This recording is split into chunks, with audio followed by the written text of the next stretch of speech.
캘리포니아 버클리대의 두 교수가 재밌는 연구를 했어요. 밀스 여대의 1960년도 졸업생 141명을 대상으로 졸업 앨범에서 환하게 미소를 짓고 있는 사람과 그렇지 않는 사람들을 30년 동안 추적을 해서 그들을 조사했어요.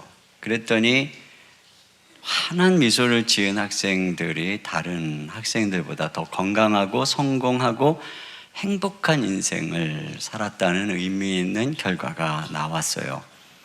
어떤 분이 이제 이 연구조사를 읽고는 이제 자기 아들의 졸업사진이 궁금했던 거예요. 그래가지고 중학교 졸업 앨범 사진을 보니까 우수에 젖은 얼굴로 우두커니 서 있는 겁니다. 그런데 그 3년이 지난 후에 찍은 고등학교 앨범을 보니까 환한 미소를 짓고 있더라는 거예요. 그러면 그 사이에 뭐가 있었을까? 아빠가 바뀐 거예요. 그 전만 해도 그냥 하숙생 아빠처럼 정신없이 살던 이 아빠가 어떻게 바뀌었느냐?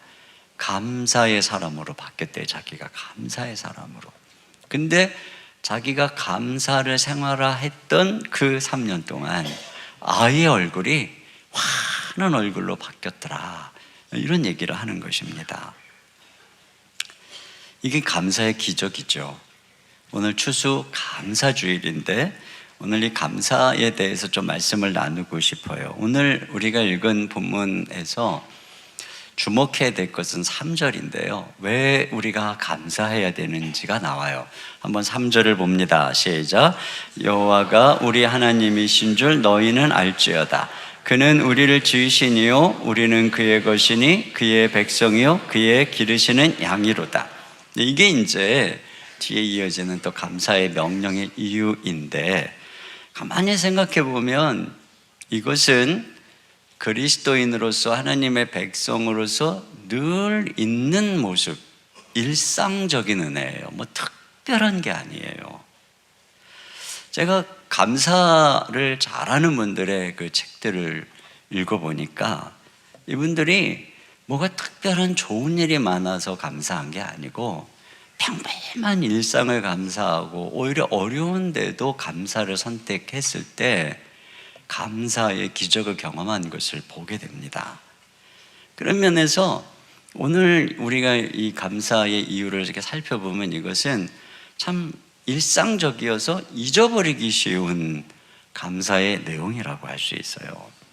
그것을 한번 생각해 보려고 하는데, 첫째로는 우리가 그분의 작품이기 때문에 감사해야 된다는 것입니다. 여기 보면 그는 우리를 지으시니요 우리는 그의 것이니, 우리가 감사를 잊고 있는 것 중에 하나가 우리 자신에 대한 감사입니다. 오늘 시인은 하나님이 우리를 만드셨다. 그래서 우리가 그분의 것이다. 그분의 소유요 작품이라는 거죠. 그래서 감사하라는 거예요. 이 세상의 작품은 누가 그렸느냐? 이게 여기에 따라 다르죠. 누가 만들었느냐? 어떤 평범해 보이는 그림이어도 감정을 해보니까 반 고흐가 그렸다. 그러면 그게 수백억 가치를 가지게 되는 거잖아요. 전에 고 천경자 화백의 그 미인도의 그 국립미술관에 있는 것의 진위 여부가 논란이 되었었어요. 그러니까 화백 본인은 내가 그린 게 아니다 그러는데, 어쨌든 재판의 결과 어떻게 됐어요? 천화백이 그린 거다 이렇게 됐어요.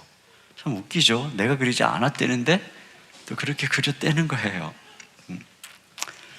근데 어쨌든 이게 왜 중요하냐면, 원래 천화백이 그렸던 그 미인도보다 그게 더 멋있고 또 대표작으로 멋지게 보인다 할지라도, 네, 그게 천경자 화백이 그린 게 아니면 가치가 없어지는 것입니다. 이 가치는 누가 만들었냐? 누구 작품이냐? 그러니까 오늘 시인은 우리 자신에 대해서 하나님의 작품이기 때문에 나 자신의 존재에 대해서 감사해야 된다는 거예요. 근데 제가 성경을 보니까 정말 이렇게 감사했던 사람이 있더라고요. 그게 바로 다윗입니다. 다윗은 시편 139편에서 먼저 자기를 하나님이 지었다고 고백하고 있어요. 13절을 같이 봅니다. 시작. 주께서 내 내장을 지으시며 나의 모태에서 나를 만드셨나이다. 그러면서 이렇게 감사합니다. 14절. 내가 주께 감사하옴은 나를 지으심이 심히 기묘하심이라. 그러니까 자기를 이렇게 거울 앞에 서서 감상하면서 하나님이 참 나를 기묘하게 지으셨네. 하나님 감사합니다. 이러고 있는 거예요. 약간 나르시스트처럼 그러고 있는 거예요. 또 17절은 더 나가서 뭐라 그러냐면 시작. 하나님이여 주의 생각이 내게 어찌 그리 보배로우신지요 그 수가 어찌 그리 많은지요. 그러니까 나는 하나님의 보배로운 수많은 생각의 결정체구나 이렇게 생각하고 있는 것입니다. 그러면 다윗이 자기가 남보다 잘생겨서 그랬을까요? 자기가 남보다 대단한 재능과 또 성공을 거뒀기 때문에 그런 것일까요? 저는 그렇지 않다고 생각합니다. 저는 이 다윗이 보여준 이 모습이 바로 다윗이 하나님 앞에서 자기를 생각하는 자화상이었고, 그래서 그 자화상이 다윗을 그런 존재로 만들어낸 거라고 봐요. 남하고 비교해서 나는 초라해 이렇게 생각하지 않고 나는 하나님이 만든 작품이야. 그리고 자기를 하나님의 작품으로 인정한 거예요. 내가 그런 대가의 작품이다. 그래서 자기를 보고 감사하는 거예요. 예전에는 이 나를 지으심이 심히 기묘하심이라, 이것이 나를 지으심이 신묘막직함이라 이렇게 번역이 되었었어요. 그랬더니 어떤 분이 그걸 이렇게 읽는 거예요. 나를 지으심이 신묘망측하다 이렇게.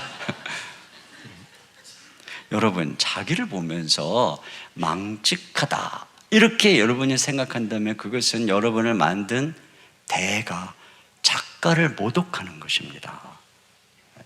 여러분이 그 작가의 대가의 작품을 보고 거울을 보면서 코가 더 높았어야 됐는데, 눈이 좀 더 커야 됐는데, 턱이 좀 더 깎아야 되겠다 막 여러분이 그러면 작가가 굉장히 기분 나쁜 것입니다. 만약에 여러분이요 대가의 그림을 보고 요건 좀 요렇게 그렸어야 되는 거 아니야? 이건 좀 조금 뭔가 좀 부족한 것 같아. 만약에 여러분이 그런 식으로 대가의 작품을 얘기한다면 그건 대가가 그림을 못 그린 게 아니고 여러분이 그 그림을 이해하지 못한다는 뜻입니다. 여러분이 거울을 보고 자기가 불만족하다는 것은 하나님이 잘못 만든 게 아니고 여러분이 이해를 못하는 거예요. 그 작가의 작품을 이해를 못하는 것입니다. 어떤 분은 나는 실패작이야 이렇게 말하는 분이 있어요. 근데 여러분, 하나님은 신입니다. 그분은 실패작이 없어요. 그분은 습작이 없어요. 그리고 만약에 우리가 실패작이라면 왜 하나님이 당신의 아들을 희생하셔서 우리를 다시 찾으시고 구원합니까? 우리가 실패작이면 그럴 리가 없죠.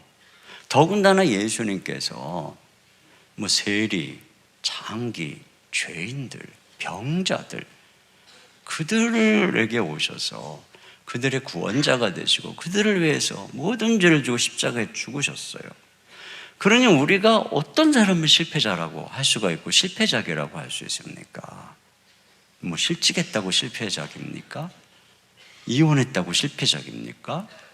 아니에요. 우리는 존재 자체로 하나님의 대단한 분의 작품, 이걸 우리가 받아들일 줄 알아야 되는 거예요. 그 안구 하나를 구입하려면 1억 원이래요. 모조 안구 하나를. 그래서 이 2개, 2억 원입니다. 이게 지금 이 신장이 두 개 있지, 양쪽에. 이거 하나 바꾸는데 3천만 원, 6천만 원이 양쪽에 들어가 있습니다. 이렇게. 심장을 이식하는데 5억 원이 들어간다고 합니다. 5억 원. 간을 이식하는데 7천만 원. 여기 7천만 원이 있습니다. 여기. 팔, 다리, 이거 뭐 의수, 우족 되게 비싸대요. 그래서 또 분이 계산을 했더니 어떤 사람이 두 다리 멀쩡하게 걸어 다니면 이 몸이 51억 원짜리가 걸어 다니고 있다는 거예요. 51억 원. 근데 사고로 앰뷸런스에 실려가서 산소호흡기를 쓰면 1시간에 36만 원을 낸답니다. 그 여러분이 숨을 잘 쉬고 있으면, 매일 공짜로 이렇게 숨을 잘 쉬고 있으면 하루에 860만 원씩 벌고 있다는 거예요.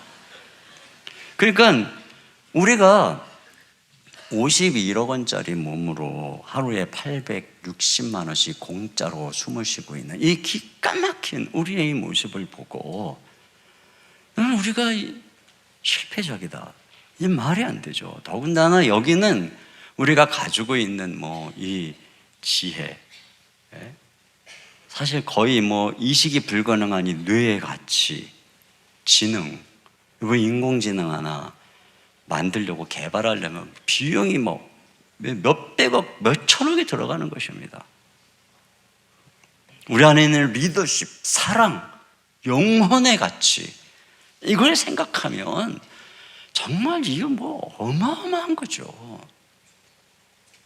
그러니까 하나님께서 당신의 아들을 아끼지 아니하시고 우리를 위해 보내주실 만큼 우리가 인정해야 됩니다. 나는 대가의 작품이다. 누가 나를 무시하고 뭐 비난하고 조롱해도 네가 작품 보는 눈이 없구나, 이렇게 생각하고 항상 우리를 그렇게 인정하고 감사해야 됩니다. 주님, 제가 주님 작품인 것을 감사합니다. 아무리 봐도 정말 놀랍고 정말 신기한 작품입니다. 정말 감사합니다. 이렇게 다른 거 아무것도 없어도 하나님이 만드셨다는 한 가지 이유로 우리가 우리 자신을 놓고 하나님께 감사할 수 있기를 주님의 이름으로 축복합니다. 두 번째로는 하나님의 보호하시는 은총을 감사하라는 거예요. 우리가 또 자주 잊어버리는 감사 중에 하나는 현재 우리가 존재하고 있는, 누리고 있는 이 신분과 위치예요. 여기 보면 감사해야 될 이유가 두 번째로 그의 백성이요, 이렇게 나옵니다. 하나님의 백성이기 때문에, 하나님이 우리 왕이시기 때문에 감사하라. 여러분, 우리가 누구의 백성이냐, 어느 나라 백성이냐에 따라서 그게 우리의 삶의 행복을 결정합니다. 삶의 질을 결정합니다. 부패한 지도자가 다스리는 나라의 백성들은 자꾸 탈출하죠. 그래서 자꾸 다른 나라로 망명을 가려고 합니다. 왜냐하면 거기 있으면 생존도 어렵고 보호는커녕 착취당하고 억울하고 위험하니까. 그런데 좋은 지도자가 다스리는 나라는 서로 그 나라 막 시민권을 따려고 줄을 섭니다. 예를 들어서 선진국인 미국이나 캐나다 시민권이 있는 사람이 북한에 억류됐다. 그러면 미국에서 막 장관도 보내고 정부 관료도 보내고 어마어마한 힘으로 막 압박을 해가지고 결국 그를 구출해내죠. 뭐 제3세계 또는 테러 집단들에게 납치가 됐다. 그러면 특공대를 보내갖고 그들을 완전 초토화시키면서 그를 구출해냅니다. 이렇게 좋은 나라, 좋은 지도자는 자기 백성을 보호하죠. 그러니까 내가 어느 지도자의 어느 나라의 백성이냐가 중요해요. 여러분, 하나님은 어떻습니까?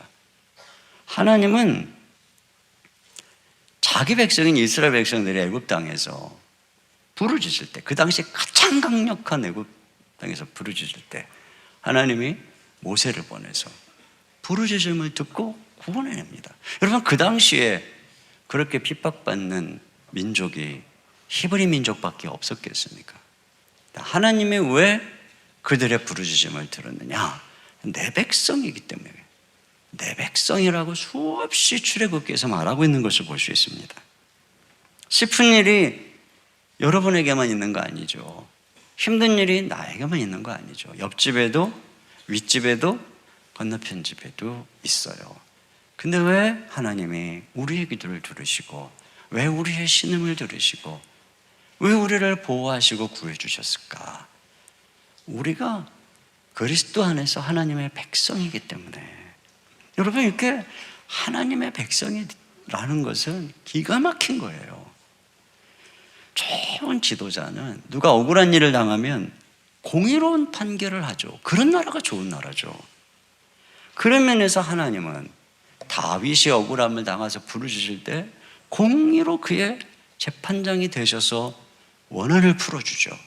신약에도 누가복음 18장 7절 같이 봅니다. 시작. 하물며 하나님께서 그 밤낮 부르짖는 택하신 자들의 원한을 풀어주지 아니하시겠느냐. 여러분, 억울한 일이 나부리만 있습니까? 저 사람도 있고 회사 동료도 있고 딴 동네 우리 친구도 있고 다 있어요. 그런데 왜 지난 시간 동안 하나님이 내가 부르짖었더니 모든 원통함을 풀어주시는가? 우리가 하나님 백성이니까. 그 하나님이 우리의 전담 재판장이 되시고 전담 검사가 되시고 변호사가 되셔서 하나님 우리에게 그들을 딱 붙이셔서 우리를 풀어주시는 것입니다. 하나님 백성이라는 게 이렇게 기가 막힌 거예요. 좋은 나라는 시민들이 위협을 당하거나 전쟁의 위기에 있으면 경찰, 군대, 공권력을 동원해서 보호하죠. 이처럼 엘리사가 아람 군대에게 도단성에서 딱 포위됐을 때, 이 병거와 말, 수많은 병력으로 포위됐을 때 사환이 보니까 기가 막히죠. 그때 하나님이 그 사환의 눈을 들어서 뭐를 보게 합니까? 열왕기하 6장 17절입니다. 시작. 여호와께서 그 청년의 눈을 여심해 그가 보니 불말과 불병거가 산에 가득하여 엘리사를 둘렀더라.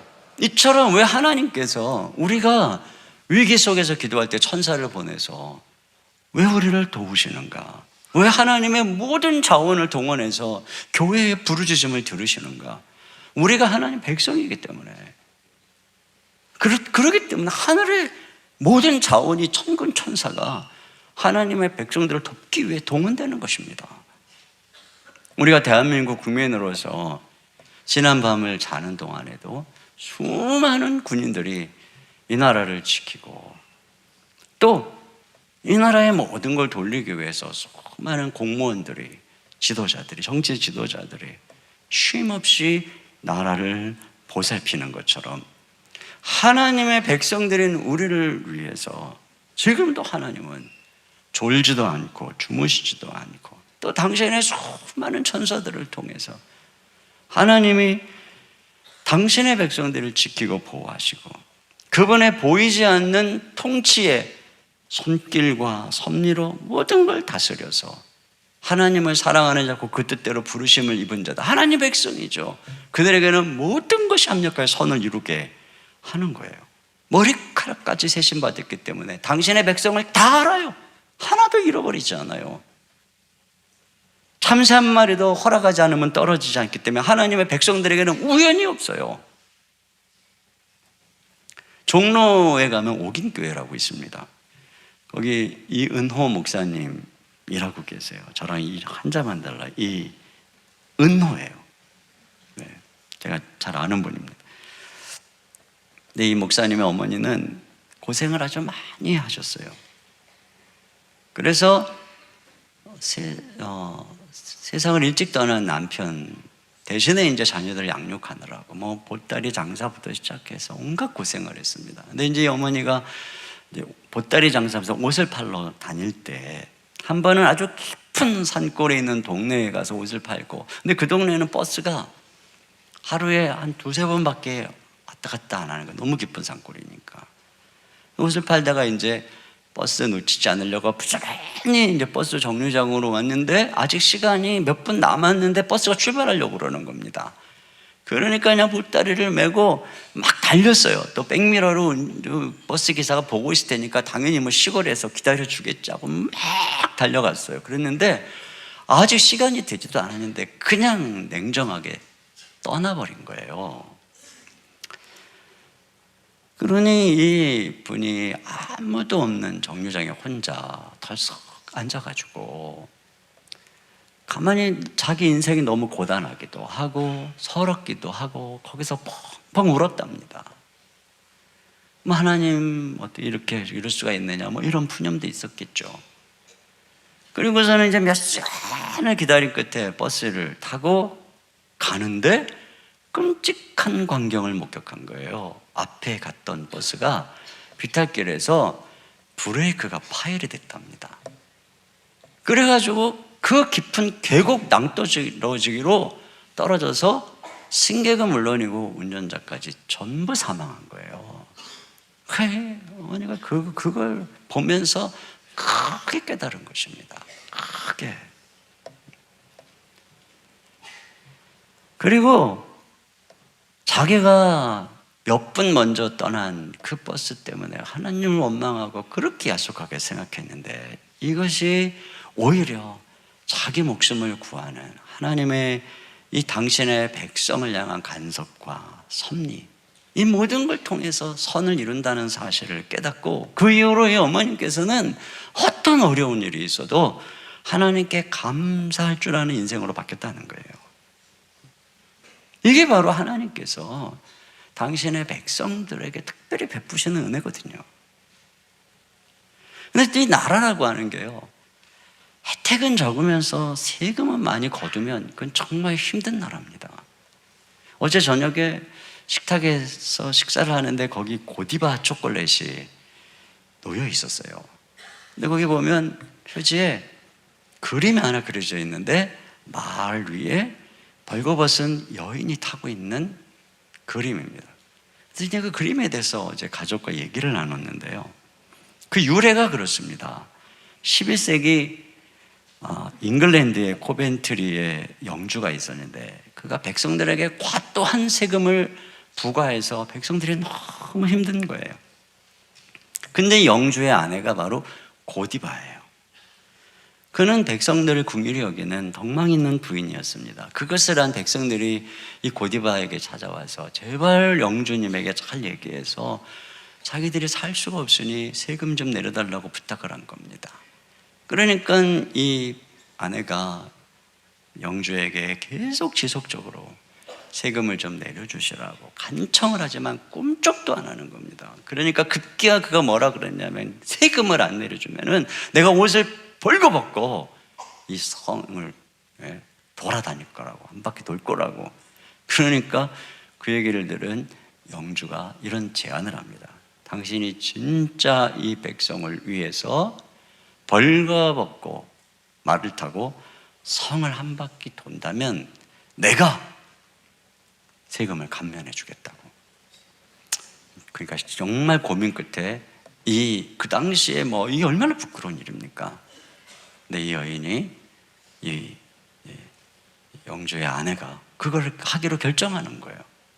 그래서 고디바가 벌거벗고 말을 타고 그 성을 도는 겁니다. 그때 그 소식을 들은 모든 그 성내에 있는 백성들이 감동을 해가지고 한 사람도 그 시간에 그 성 밖으로 안 나오기로 전부, 그리고 모두 집에 들어가서 문을 걸어 잠그고 창문을 걸어 잠그고 커튼을 내리고 아무나 나오지 않은 거예요. 그리고 이 고디바는 그런 부끄러움을 무릅쓰고 그들을 위해 희생의 이 길을 걸어갔어요. 이걸 보고 감동한 영주가 세금을 내려줬다는 거죠. 여러분, 그런 면에서요, 우리 하나님의 나라, 우리가 백성이 됐는데 여기에 우리 무슨 과도한 요구가 있으며 하나님께서 우리에게 무슨 율법적으로 어마어마한 걸 요구하시나요? 아니거든요. 한량없는 은혜의 나라입니다. 근데 우리가 어떻게 우리가 거저 하나님의 백성이 돼서 이 수많은 은혜를 누리냐면 우리 주 예수님이 우리 대신 벌거벗으시고 십자가에 죽으셔서 엄청난 값을 치러주셨기 때문에 우리가 하나님의 백성이 돼서 이 놀라운 은총을 누리는 지위 속에 있는 거예요. 이걸 감사해야 된다는 것입니다. 이게 무슨 당연한 것처럼 생각하지 말고 감사해야 된다. 가장 어리석은 사람이 그 빼앗긴 때문에 다음에 감사하는 거예요. 우리 대한민국이 이렇게 감사한 줄 모르고 불평하다가 빼앗기면 그때 얼마나 소중한지 깨닫는 것. 이게 어리석은 사람이에요. 교회가 얼마나 소중한지 모르고 불평하다가 빼앗기고 나면 얼마나 소중한지 깨닫는 것. 여러분, 우리가 하나님의 백성인 것, 날마다 그분이 우리의 지도자이신 것을 날마다 감사할 수 있기를 주님의 이름으로 축원합니다. 세 번째로는 우리를 길러주신 은혜를 감사하라는 거예요. 여기 보면 그의 기르시는 양이로다. 우리가 또 자주 잊어버리는 은혜 중에 하나가 길러주시는 은혜잖아요. 이게 자녀들이 부모님이 자기들을 길러주는 걸 뭐 당연시 여기고 우습게 여기잖아요. 근데 우리도 그런 경향이 있어요. 성경을 보면 하나님은 우리를 먹이고 입히고 길러주시는 분입니다. 그것을 가장 극적으로 보여주는 장면이 바로 광야 40년 동안 수백만 명의 이스라엘 백성들을 먹이고 입히고 길러주신 거예요. 부모가 자녀를 기르려면 최소 세 가지가 필요하죠. 의식주. 그런데 광야 40년 동안 하나님께서는 그들의 의식주를 해결했습니다. 신명기 8장 15절 하반절 이하 봅니다. 시작. 또 너를 위하여 단단한 반석에서 물을 내셨으며 내 조상들도 알지 못하던 만나를 광야에서 먹이셨나니. 보세요. 먹이셨어요. 그 다음에 신명기 8장 4절 시작. 이 40년 동안에 내 의복에 헤어지지 아니하였고 내 발에 부르트지 아니하였느니라. 입히셨어요. 40년 동안. 또 1장 33절 시작. 밤에는 불로 낮에는 구름으로 너희가 갈 길을 지시하신 자신이라. 밤에는 춥잖아요, 그 광야가. 그러니까 따뜻한 불로 난방장치 주시고 낮에는 뜨거운 태양으로 덥잖아요. 구름 기둥으로 딱 지켜주시고. 그러니까 주님께서 완벽하게 의식주의 문제를 해결해 주신 거죠. 이게 뭐를 보여주는 거예요? 하나님께서는 그냥 하늘에 초월에만 계시는 것이 아니라 이 땅에 당신의 백성들을 친히 먹이고 입히고 재우고 그래서 길러주시는 분이시다. 근데 여러분, 우리가 이렇게 날마다 하나님이 신실하게 길러주시는 은혜를 망각하는 이유가 뭘까요? 첫째로는 그게 너무 기본적인 은혜여서 그래요. 그러다 보니까 그게 이렇게 소중함에도 불구하고 그게 채워지면 항상 그 이상의 무언가를 더 바라기 때문에 그 욕심 때문에 항상 그 소중한 이 길러주시는 은혜를 망각하는 거예요. 그래서 또 하나는 뭐냐면 이게 40년 동안 매일같이 이런 은혜를 베풀어 주니까 이게 일상이 돼버렸던 거죠. 일상.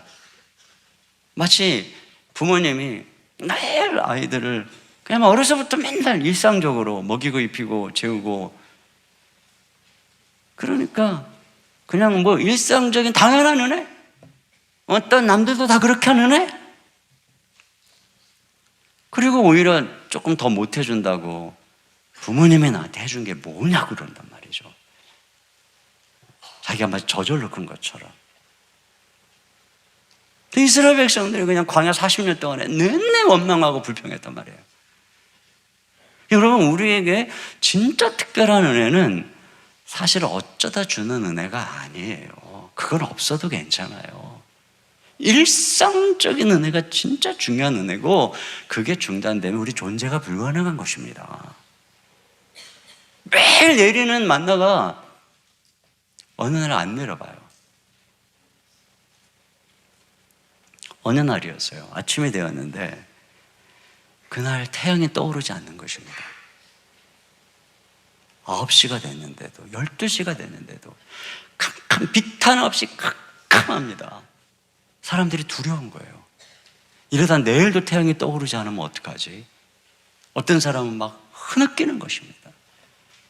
어느덧 그렇게 시간은 지나고 또다시 밤이 되고 그 다음날 새벽을 기다리는데 아무도 안 잡니다. 과연 오늘은 태양이 떠오를 것인가? 그리고 새벽이 되고 먼 동이 아침이 되는데 여명이 딱 밝아오더니 찬란한 태양이 얼굴을 쏙 내밀며 찬란하게 떠오르니까 그냥 모든 사람들이 그 경을 보고 박수를 막 치는 거예요. 와, 태양이 떠오른다. 와, 감사하다. 매일 떠오르는 태양 보고 한 번도 감사하지 않더니,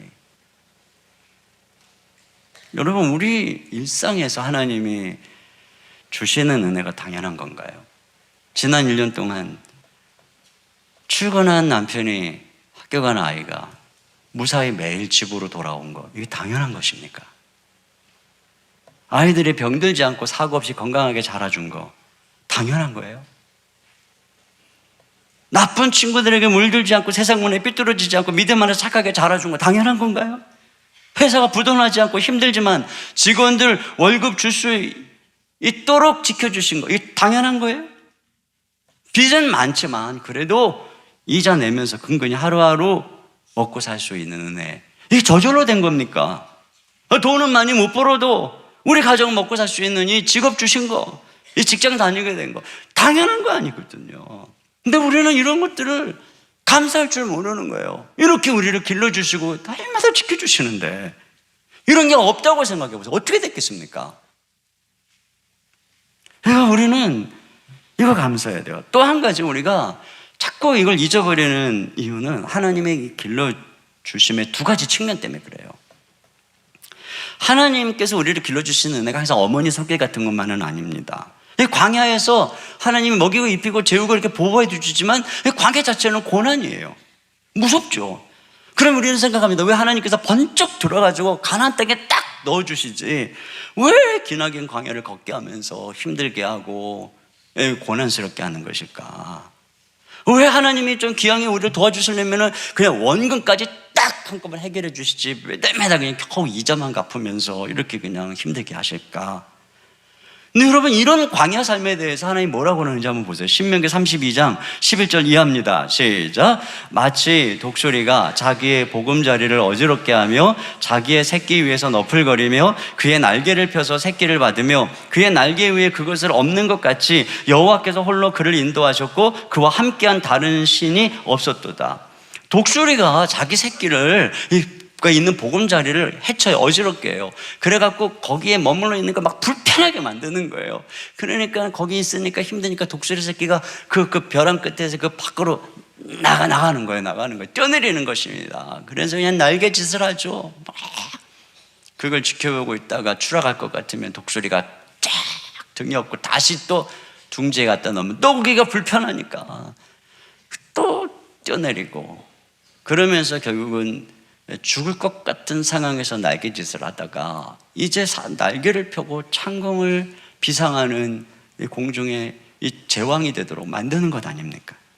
이처럼 하나님께서 이스라엘 백성들을 광야에서 기르실 때 한편에서 이렇게 독수리 훈련을 시킨다는 거예요. 왜 그렇습니까? 가나안 땅에 들어갈 믿음의 그릇을 만들려고 그런 것이죠. 여러분, 가나안 땅에 축복을 받았는데 그걸 감당할 그릇이 준비되어 있지 않다면 그것은 우리에게 축복이 아니고 재앙이 되는 것이죠. 그렇기 때문에 하나님께서는 우리에게 어떤 축복을 주시려면 반드시 그 전에 고통과 인내를 통해서 이 그릇을 만들어 주시는 것입니다. 그래서 그 축복이 진짜 축복이 되게 만드는 거죠. 이게 하나님의 양육 방식이에요. 그런 면에서 하나님의 이 기르시는 손길에는 어머니같이 자애로운 모성적 손길도 있지만 아버지같이 때때로는 엄한 부성적 손길이 있는 거예요. 근데 우리가 이걸 이해하지 못하니까 하나님께서 길러주시는 것을 오해하고 감사할 줄 모르는 거죠.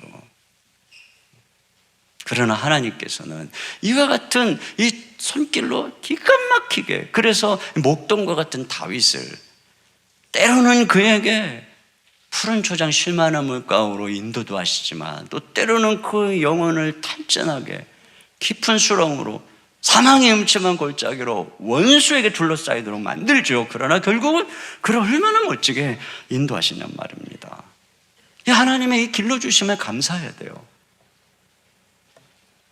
저는 그래서 우리 부모님도 좀 부자고 우리 아버지도 좀 유명한 분이었으면 얼마나 좋을까, 막 이런 생각 우리 한 번씩 해보잖아요. 그런데 나에게 정말로 위대한 아버지가 계셨고 그 아버지가 저를 여기까지 양육해 주셨단 말이죠. 그분은 최고의 양육자예요. 그러므로 여러분, 우리가 부모를 원망할 필요가 없어요. 우리에게 하나님 아버지가 우리를 길러주신다고 하는데 누구를 원망합니까? 그리고 이 하나님께서 우리를 길러주신 은혜를 기억하고 감사할 때 하나님이 기뻐하는 거예요.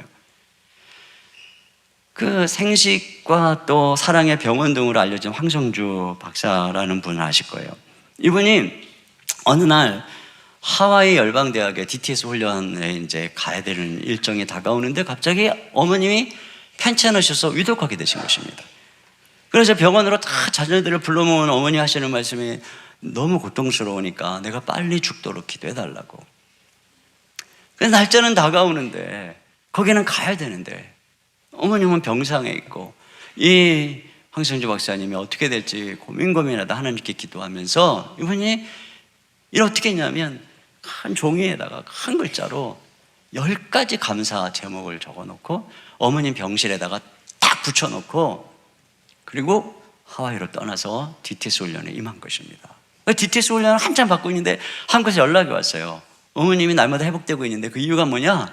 박사님이 거기다가 붙여놓은 10가지 감사를 매일매일 읽어보시더니 식사를 하시기 시작하고 걸어다니기 시작하시고 외출도 하시기 시작하시고 그렇게 좋아졌다는 게, 결국은 훈련 마치고 돌아가서 보니까 어머님이 완전히 회복이 돼가지고 전과 같은 그런 기품까지 완전히 회복이 되셨더라는 것입니다. 그 어떻게 이렇게 회복이 됐냐고 하니까 내가 써준 10가지 감사기도 제목을 보면서 내가 살아야 할 이유를 깨달았다. 이분이 뭐라고 적었느냐? 한번 들어보세요. 첫째, 평생 동안 사랑해 주셔서 감사합니다. 둘째, 낳아주시고 길러주셔서 감사합니다. 셋째, 사랑의 본이 되어주셔서 감사합니다. 넷째, 날마다 기도해 주셔서 감사합니다. 다섯째, 큰 꿈을 갖도록 격려해 주셔서 감사합니다. 여섯째, 좋은 학교에 보내주셔서 감사합니다. 일곱째, 큰 인물이 되라고 영감을 주셔서 감사합니다. 여덟째, 신앙생활의 본이 되어주셔서 감사합니다. 아홉째, 가족과 친척들을 섬기는 본이 되어주셔서 감사합니다. 10번째, 평생 저를 위해 흘리신 눈물과 헌신과 수고에 감사드립니다. 어머님이 이걸 매일매일 읽으면서 감격하신 거죠. 내가 살아야 될 이유를 발견했다는 것입니다.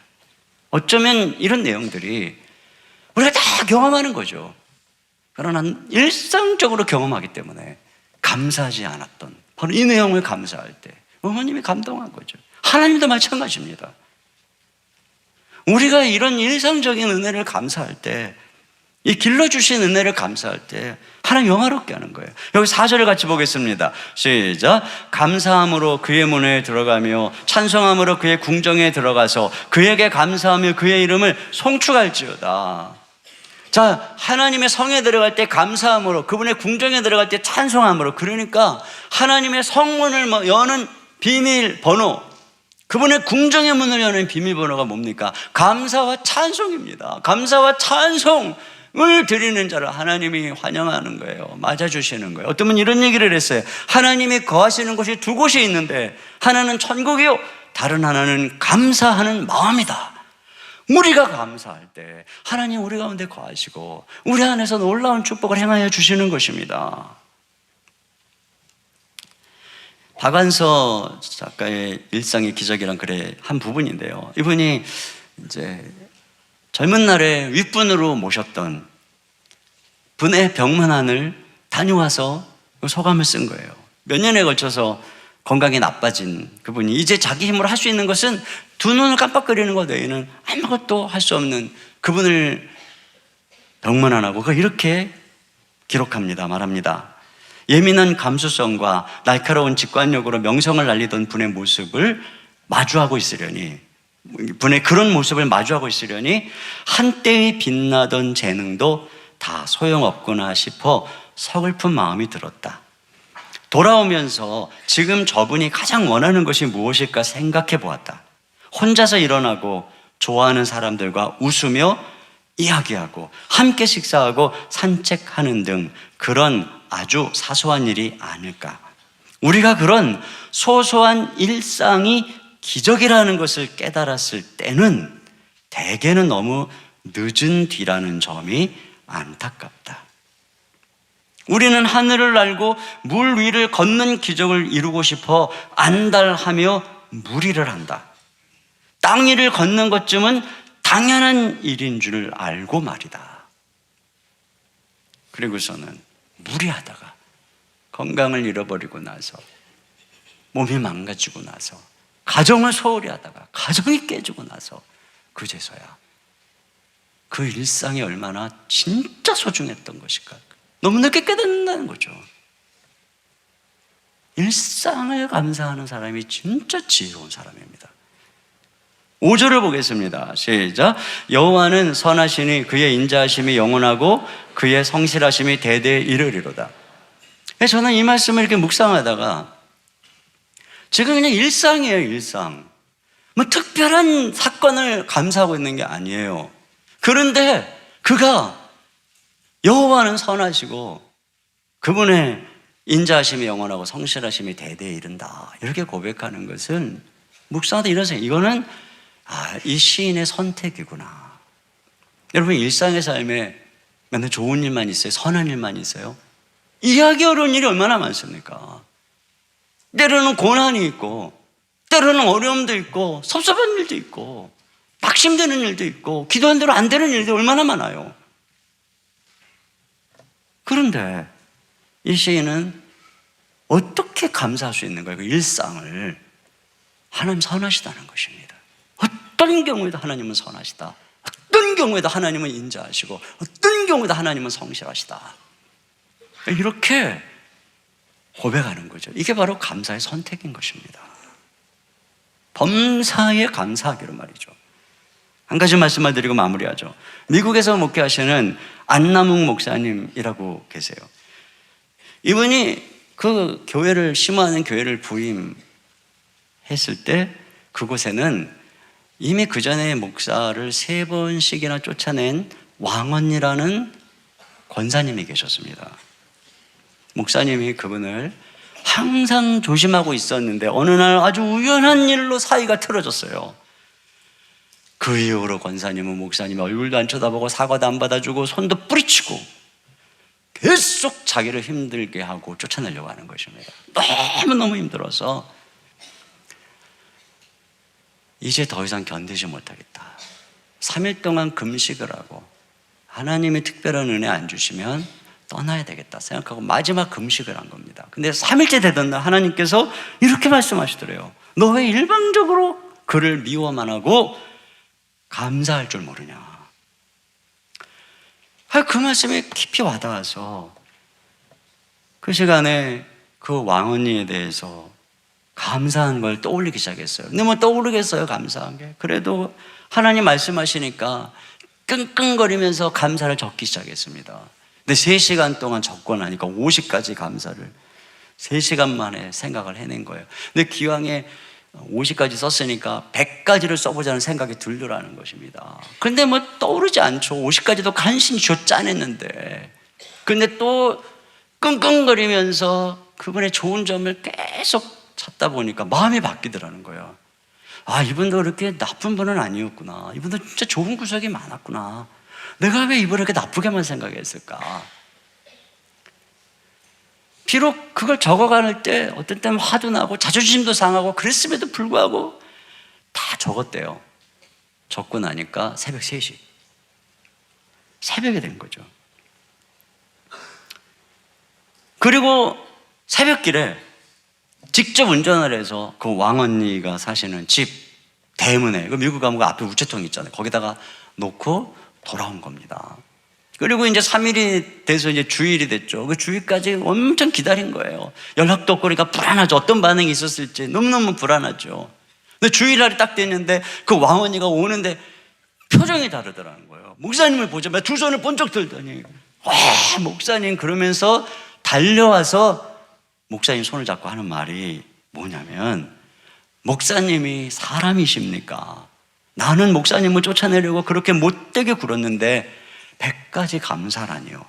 아침에 목사님 편지 읽고 출근하다가 눈물이 너무 쏟아져서 사고 날 뻔했습니다. 그리고는 그냥 이 왕언니가 완전히 변화돼서 목사님의 동역자가 됐다는 거예요. 이 목사님이 이런 엄청난 변화를 경험하고는 내가 이 감사 편지를 써야 되겠다. 가장 먼저 우리 가족들에게 써야 되겠다. 이런 생각이 들었다는 거예요. 이 가정에서 자녀들에게 이 목사님의 별명이 시베리아였다는 거예요. 집에만 가면 그냥 쌀랭해지는 거예요. 그 애들이 다 방으로 들어가고 즐겁던 대화도 다 얼어버리고. 근데 이 목사님이 매일같이 자녀들에게 감사 편지를 쓰기 시작한 거예요. 너희들 때문에 감사하다고. 아이들이 변하기 시작했는데 가장 큰 변화가 큰딸이 공부도 안 하고 맨날 놀기만 하고 삐딱하던 큰딸이 책을 보기 시작하더라는 거예요. 공부를 하기 시작하더라는 거예요. 그러면서 하는 고백이 뭐냐면, 늘 가슴이 무겁고 답답하다고 통증을 호소하던 아이가 가슴에서 큰 돌덩어리 하나가 치워진 것 같다면서 밝은 표정을 짓더라는 것입니다. 그래서 자기 인생에 하나님께서 이 감사를 통해 교회를 변화시키고 가정을 변화시켰다는 거죠. 여러분, 감사는 이와 같이 선택입니다. 좋아서 좋은 일이 있어서 아니에요. 아이가 합격해서 아니에요. 어떤 상황에서든 감사를 선택할 때, 왜? 그 배후에 하나님 선하시니까, 하나님이 놀라우시니까, 그 하나님을 신뢰하고 감사를 선택할 때, 그때 그 감사가 우리의 삶에 놀라운 기적을 이루어 주실 줄로 믿습니다. 우리 시간에 같이 그런 마음으로 우리 하나님께 감사의 찬양을 드렸으면 좋겠어요. 날 구원하신 주 감사, 모든 것 주신 감사, 지난 추억 인해 감사, 주 내 곁에 계시네, 향기로운 봄철의 감사, 외로운 가을날 감사, 사라진 눈물도 감사, 나의 영혼 평안해. 우리 시간에 마음을 담아서 하나님께 찬양드립니다. 날 구원하신 주 감사, 모든 것 주심 감사, 지난 추억 인해 감사, 주 내 곁에 계시네, 향기로운 봄철의 감사, 외로운 가을날 감사, 사라진 눈물도 감사, 나의 영혼 평안해, 응답하신 비도 감사, 거절하신 것 감사, 아픔과 온풍랑 감사, 저랑 주께 오신 아픔과 기쁨도 감사, 아픔과 기쁨도 감사, 절망 등위로 감사, 증량 못할 은혜 감사, 크신 사랑 감사해, 길가의 장미꽃, 길가의 장미꽃 감사, 장미꽃 가시 감사, 따스한 가정 희망 주신 것 감사, 기쁨과 슬픔도 감사, 하늘 평안을 감사, 내일의 희망을 감사, 영원토록. 우리 한 번 더 찬양할 때 1절은 우리 자매님들이 찬양합니다.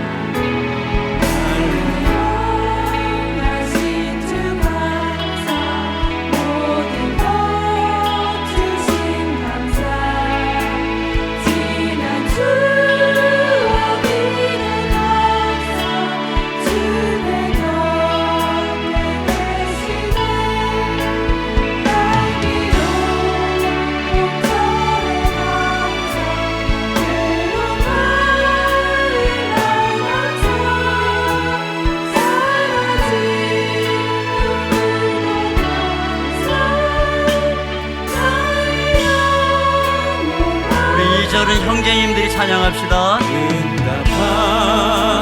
기도 감사 거절하신 것 감사 헤쳐나온 풍랑 감사 모든 것 채우시네 아픔과 기쁨도 감사 절망 중위로 감사 증량 못할 은혜 감사 크신 사랑 우리 성전을 다 같이 감사해 합니다.